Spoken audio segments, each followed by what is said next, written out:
Gracias, presidenta.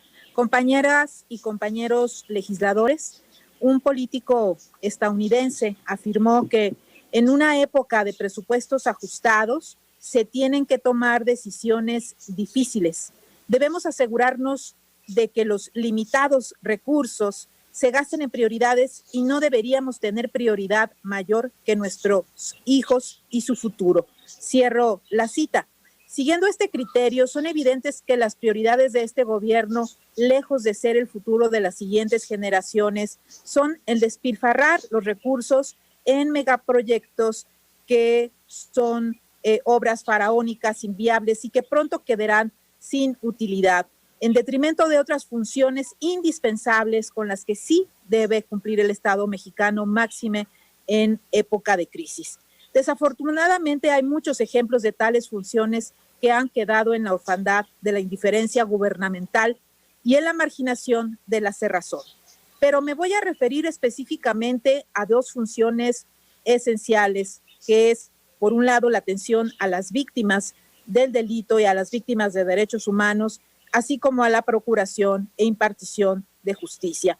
Bajo el pretexto de no contar con recursos suficientes para enfrentar los gastos extraordinarios causados por la pandemia por COVID-19 y sobrepasando a punta de decretos las facultades exclusivas de este poder, el gobierno federal ha secado los recursos de la Comisión Ejecutiva de Atención a Víctimas, llegando al extremo de que no se cuenta con los recursos suficientes para ni siquiera atender las cuestiones más esenciales y sufragar los gastos corrientes de esa institución. Ya no se diga para reparar el daño integral a las víctimas. Y no contentos con la inutilización de esta institución, las y los diputados de la mayoría han desaparecido el Fondo de Ayuda, Asistencia y Reparación Integral.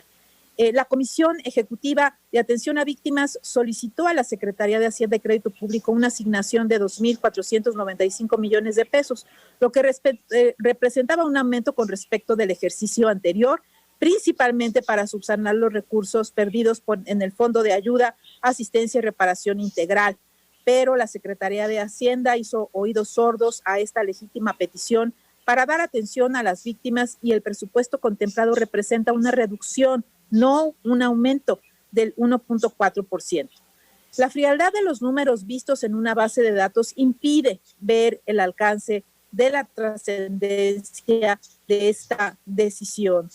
Por ello es fundamental decir hoy ante este pleno que los recursos eliminados para las víctimas se traducirán en pues la ausencia de atención médica que no se brindará para resarcir el daño físico y garantizar la salud de las víctimas. Se verá reflejado en una asesoría jurídica que nunca va a llegar en beneficio de la impunidad de los culpables del delito. Se traducirá también en atención psicológica que nunca va a reparar el sufrimiento y depresión causados por el trauma de la violencia que padecen las víctimas de los delitos. Y por si esto no fuera suficiente, el Registro Nacional de Víctimas presenta actualmente un rezago de más de 3,000 expedientes.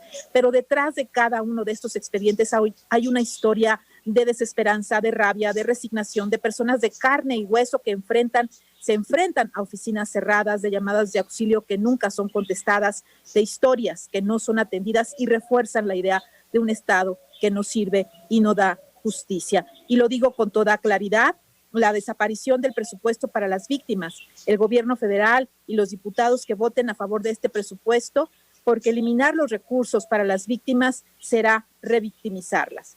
Pero este presupuesto no solo está dejando en el abandono a las víctimas del delito.